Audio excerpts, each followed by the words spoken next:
He hosts a show at the Honest Mine every Sunday night, and he's a super funny guy and a really good friend of mine. Please put your hands together for Andrew Ledbetter!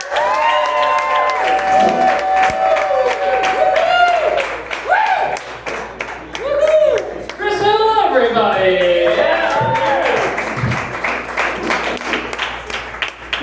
This has been fun so far. You guys drinking tonight? I'm not. It's gonna be fun. I quit drinking about 11 months ago.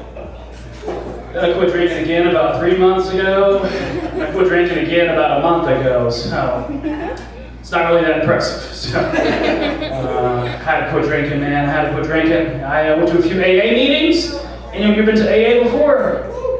Failed the test. Failed the test. It's called Alcoholics Anonymous, not Alcoholics Tell Everybody at Hutton Smith. There's some rules in AA, for those of you who haven't been. Some rules in AA. One of the big rules is whenever someone's telling their story about how alcohol destroyed their life, you're never ever supposed to go, hell yeah. Against the rules. Learned the hard way, man. Shit. It's good to be here. My dog lover. Got a dog at home. Any dog fans here tonight? Yeah. My dog's great, man. He's nervous though. He's nervous all the time. He's terrified of thunder. So you had to put him on doggy Xanax. And I did some research, and it turns out that dog Xanax and people Xanax are chemically identical. So I did what anyone would do. I called the vet the next day, and I said, hey, hypothetically, if I had a 257-pound lab mix, how much dog Xanax do you think he should take? He's been pretty stressed at his dog job lately. He's 27 years old. We're just glad he's still with us, man. Like 200 in dog years, man. I'm a dog dad. I'm a cool dog dad, though. You know what I mean? I let him smoke weed, but only at the house. Rather than do it there. Sometimes we give him just a little bit of beer for dinner. Let him watch me jerk off. You know, cool dads. Did you guys have cool dads growing up? That's me? Okay, sweet. I was a fat kid growing up. Any fat kids? Any current or former fat children? No, you guys are all just sexy ass kids, I guess. You guys are all hot as hell, huh? I also went to public school, so that's just a recipe for low self-esteem. When I was in 4th grade, I got the nickname Jelly Rolls. And as someone who's like 9 years old, that really hurts your feelings. But now I'm 27 and it still hurts my feelings quite a bit. I think it did help me though, because the summer between 4th grade and 5th grade, I actually lost a bunch of weight. And I think the nickname helped me, get inspired. I think the nickname and also Adderall. Adderall really played a big part in that too. I think I got put on Adderall less because of the ADHD and more because of the obesity. I thought OBCT was an acronym, honestly. I went to the doctor, I'm like, hey doc, I know what this ADHD thing is. What about this OBCT thing I keep hearing about? He's like, well, Jelly Rolls, just means you're fat. I'm like, how'd you know they call me Jelly Rolls? Like, has word gotten around town? Or did you see me with my shirt off and just, make an educated guess? I don't know what's worse. Like going to Waffle House. You guys like Waffle House or IHOP better? Waffle House, of course. I had the chance to take my buddy to Waffle House recently who'd never been to Waffle House before. And while we were there, 2 different drunk drivers backed into my car and drove away. So, normal Waffle House experience. He's like, dude, you gotta call the police. You were just a victim of a hit and run. I'm like, call the police. This is Waffle House, man. The rules are different here.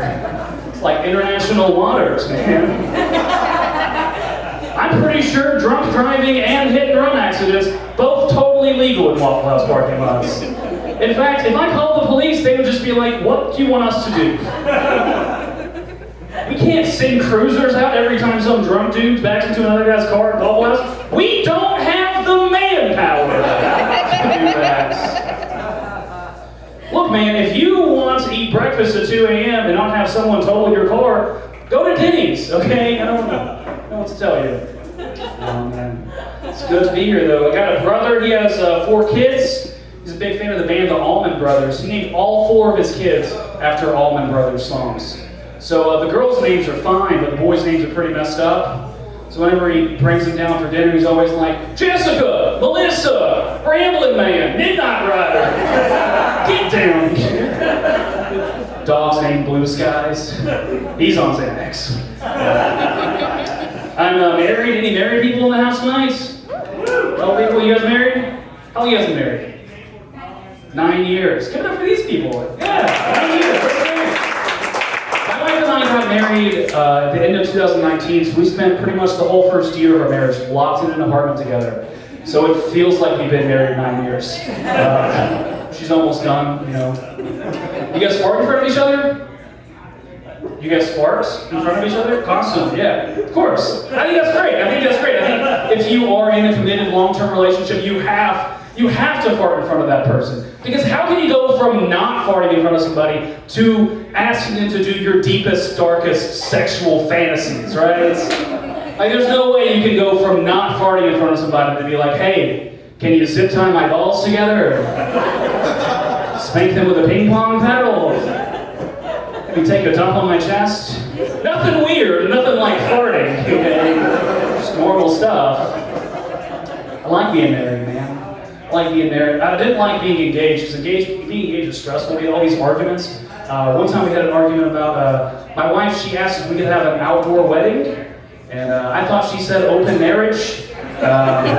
Those are very different things, yeah. My favorite part about being married, though, is I don't have to worry about roommates anymore. My last roommate was the worst. He stole all of my Pokemon cards and sold them on eBay. Yeah. And I know he did this because I'm the one that bought them off eBay. Like the return address and the shipping address were both my address. I confronted him about it, and he had the balls to be like, I'm sorry, dude, but I'm going to be late on rent this month. I'm like, dude, rent's $400. I just Venmo'd you $500 to borrow my Pokemon cards. You learn a lot about someone when you live with them, though. You learn a lot. For example, I learned that my wife was addicted to prescription pills. She was taking this pill every night at the exact same time. She was so obsessed that she even had an alarm set on her phone so that she wouldn't forget to take it. Finally, I said enough's enough, and when she was asleep, I went to her purse and I popped all 28 of those pills out to the toilet. It's a good thing I did too, because not 2 months later did we find out that she was pregnant. So, that's right, it's a birth control joke. Okay. Yeah. We don't fight about anything, big. We always fight about small stuff. Like, I'm a big basketball fan, so one thing we fight about a lot is I'm the kind of guy that always yells at the TV. She's like, Andrew, is this how you're going to be when we have kids? Are you going to go to your 7-year-old son's basketball game and yell at him whenever he misses a shot? I'm like, baby, of course not. I'm not going to go to his fucking games. Kidding me? You've been to a 7-year-old's basketball game? Shit is boring. I got my vaccine recently. You guys vaxxed up? Got some side effects. One of the big side effects is just like confidence. Like, I feel like nothing can kill me now. Like, I'm too confident, guys. Like, I stopped wearing my seatbelt. The other day, I ate undercooked chicken on purpose. Got very sick, very ill. Now I got these salmonella antibodies, so it's pretty sweet. CVS is doing this thing where they will give you $10 in CVS credits if you get your vaccine there. And not to brag or nothing, but I have $370 in CVS credits, man. Yeah, I've rented a bus and took a bunch of homeless people down there and kept the money. A hero, guys, yeah. Man. My uncle, he's an anti-vaxxer, though. He's an anti-vaxxer. He's always saying things like, in 2 years, everyone who got the vaccine will be dead. Good. I'm glad I got it. Okay, honestly, I'm still glad I got it. Can you imagine if everyone who got the vaccine died and the only people left were anti-vaxxers? That'd be fucking awful. most self-assured people on flat Earth. That'd be weird. Like, I believe in vaccines, but I'm also a flat earther, you know? They're so self-assured and they're wrong all the time. Can you imagine if they were right about something? They would be like revisionist as hell, right? They'd be like, we were probably right about that other shit too. You know, Hillary Clinton was a lizard. Barack Obama was a gay Muslim. George Soros did get me fired from Piggly Wiggly. Like, no, Uncle Dave. You kept showing up to work at Piggly Wiggly shithouse drunk. When you got grown up, you called your boss part of the pedophile elites. From Piggly Wiggly. Kept backing into cars at Waffle House and driving off. Got fired, dude. My uncle, he's a big conspiracy theorist, obviously. He's got conspiracy theories, though, about himself. He's like, the fake news media wants y'all to think that my dick don't work. Why don't you do your own research?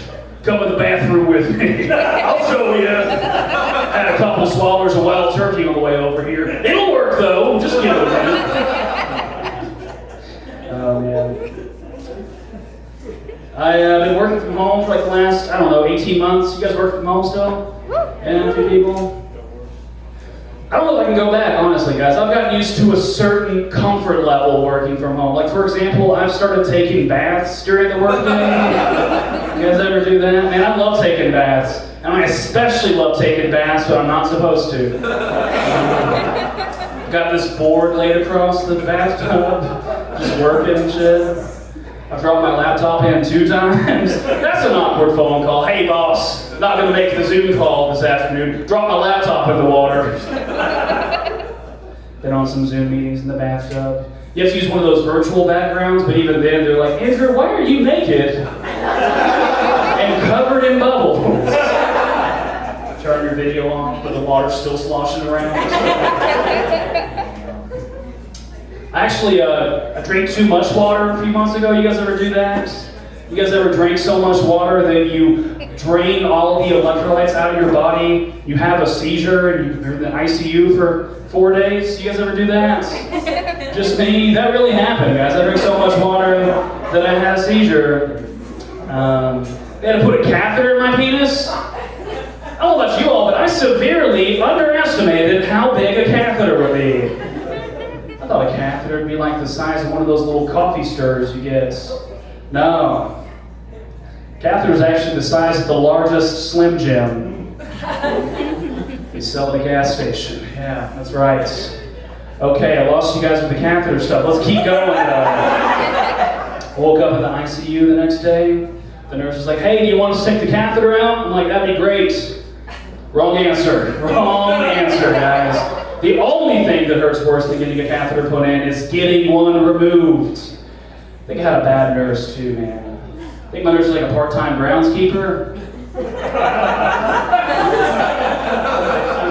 She pulled that catheter out like she was trying to start a weed eater, guys. Jesus. She pulled that catheter out like she was a professional Beyblades player. My balls were the Beyblades. After all that, the doctors came in. They were asking me these questions to see how lucid I was. They're like, Andrew, do you know where you're at? Do you know what year it is? Do you know who the president is? I think I really could have fucked with them on that last question, guys. They're like, do you know who the president is? I should have just been like, well! That depends on who you ask. You're going to ask me, or you're going to ask Anderson Cooper? Mainstream media. Yeah. After all that, though, insurance took care of a lot of it, but I got a $2,000 ambulance bill that insurance said they're not going to cover. And I called them and I'm like, hey, what's up? And they said, well, we're not going to cover it because it's out of network. And next time you should just make sure you get an ambulance that's in network. I'm like, well, first of all, I was unconscious, so I don't think like mid-seizure, I'm like, call Blue Cross Blue Shield. Second of all, there's not going to be a next time, guys. If I overdose on water a second time, I'm not going to the hospital, okay? I'm just going to let myself die, right? guy that goes back in and like, hey y'all heard of this water stuff? You can drink too much of it. Who knew? Shit, not me. No, instead, I want to go back to that same hospital, incredibly dehydrated one day, right? See the same doctors, just like, look, I need you to tell me exactly how much water to drink. Because I have no fucking idea. Yeah, man. Me and my wife, we bought a house about a year ago. We bought a house, and we spent a lot of money on it, and so we didn't have enough money to really take care of it. We found out that there's a family of raccoons living in the crawl space. So I just Googled how do you get rid of raccoons. I couldn't really figure it out, so I just what's the raccoon's largest natural predator? It's coyotes. So got a bunch of coyotes and put them in the crawl space, and it works. It works, guys. Then how do you get rid of coyotes? And obviously mountain lions. So I went out and I trapped a mountain lion, right? Put it in the crawl space. Okay, how do you get rid of mountain lions? What's the mountain lion's largest natural predator? It's a man from Montana, guys. So I went out and I trapped a man from Montana, put him in the crawl space. How do you get rid of men from Montana? Women from Montana, guys. Women from Montana and heart disease.